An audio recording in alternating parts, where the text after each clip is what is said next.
Next, Mary Mosiman, who told me in a very Iowa nice way that I mispronounced her name before, and for that I apologize. Thank you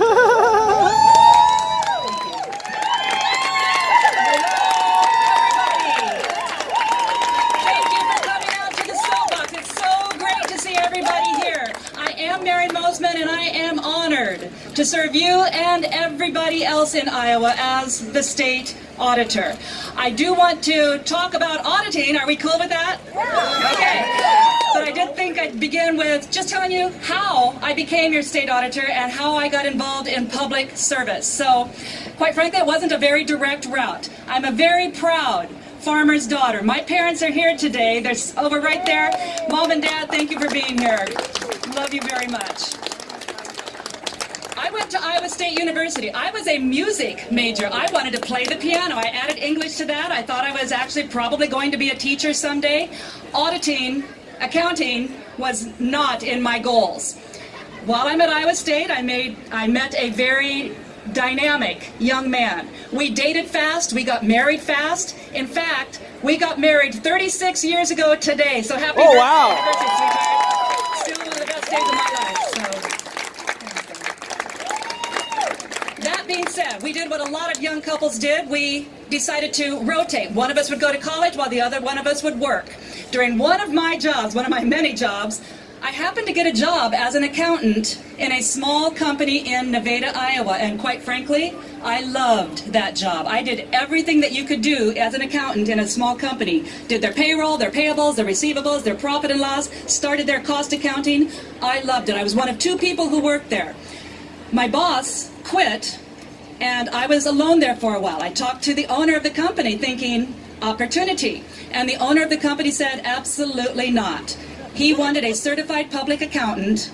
He wanted a CPA to lead his accounting department for the company that he built from the ground up. So that told me everything I needed to know. I went back to Iowa State, and this time in the business college, in the accounting department. So let's make it a little more interesting. We're a young married couple. I'm taking classes and working. Most of my classes were at night. I'm working. We're having a family. And even though I was very blessed to have my mother and one of my cousins doing daycare for me, it got very, very complicated. So I decided to open a home daycare center and take care of our girls at home. We had 4 daughters at this point in time.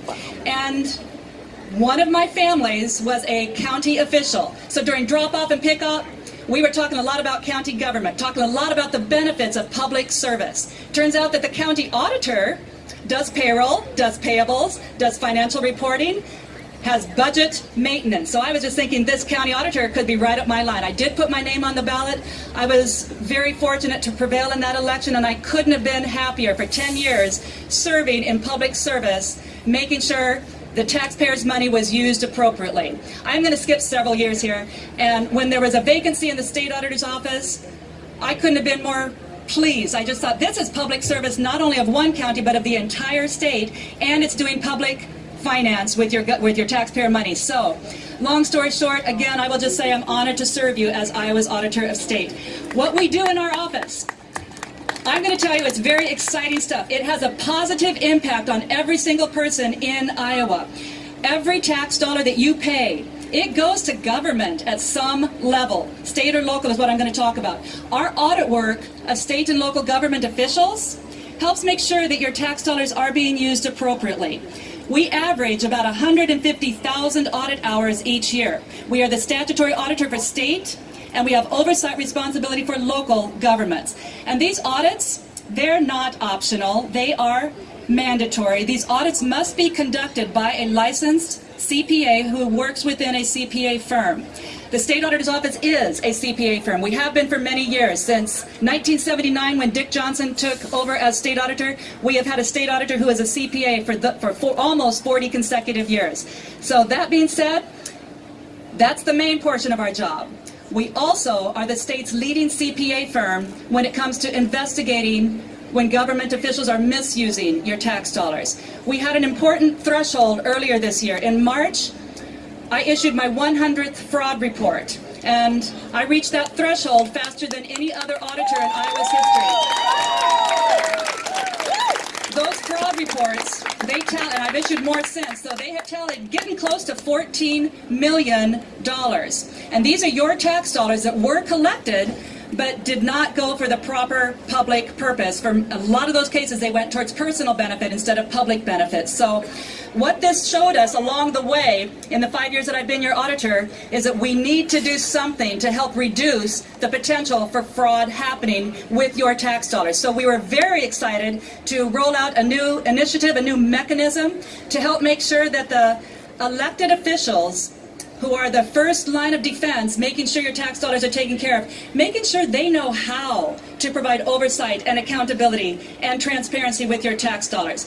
And so they could recognize the red flag indicators when fraud symptoms might be taking place in their government entities. So we are just very proud in our office to serve you in this capacity. We all serve in our own way. I think many of you have heard our unofficial office motto. Our office motto is, "In God we trust, but everybody else we audit." And I do want to give a shout out to the fantastic people that work in the State Auditor's office. We have an office of about 100 people. They are professional, they are dedicated, they are committed. They know the impact they have on your lives. So this is a great group of individuals that I'm just truly grateful for to be working with, and I'm hoping to work with them another 4 years. But let's now talk a little bit about this auditor's office race. I do have an opponent that has a very different message than my message. And the main thing that I want to point out is the difference between the Republican candidate and the Democratic candidate. I am a certified public accountant. My Democratic opponent is not a CPA. I think there's a Libertarian on the ballot too, I'm not positive, but I am the only CPA who's running for State Auditor. And that does make a difference. It does matter. As I said, these financial reports that most government entities are required to have, they must be conducted by a licensed CPA who works within a CPA firm. If the elected state auditor is not a CPA, the office loses status as a CPA firm and therefore would not be able to conduct these financial statement audits, which would have a costly impact to Iowa taxpayers because the rates of a private CPA firm are typically 2 to 3 times more per hour than the rates of the state auditor's office. So that could have a cost impact to all of our state, a lot of our local government entities, and therefore to our taxpayers. So that's why I am eager to make sure the message gets out there how important it is to keep the CPA firm, to keep the state auditor's office as a CPA firm by electing or re-electing a CPA. That being said, I humbly will be asking for your support this upcoming November. It truly is an honor to work for the people of Iowa. There is no place for partisanship in the state auditor's office. One thing that we have found, tax dollars, they're not red for Republican, they are not blue for Democrat. Tax dollars are green. We help take care of taxpayer money. That's our goal. We have no room for partisanship in our office. If you are going to misuse taxpayer money, we will be coming after you in an investigative manner. So that being said, I thank you for being here today. I look forward to the rest of the campaign season. Thank you, Iowa. It's an honor to serve you.